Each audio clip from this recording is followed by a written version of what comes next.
हमने इसमें जो ओशन है उसके नीचे की जो लैंड है उसका स्ट्रक्चर हमने यहाँ पर एक्सप्लेन किया है।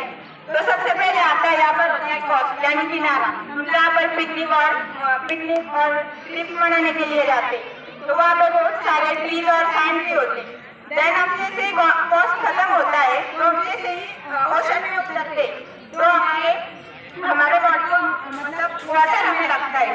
तो वो ज्यादा डीप नहीं होता, मतलब वो होता है कॉन्टिनेंटल शेल्फ यानी थोड़ी सी जमीन जो पानी के नीचे।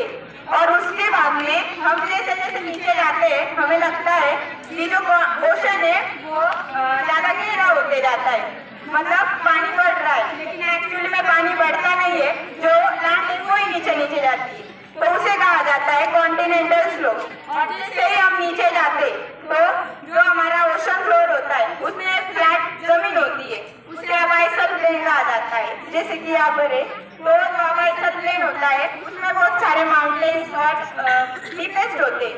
तो जो माउंटेन्स होते हैं उन्हें सबमर्ज्ड माउंटेन्स कहा जाता है।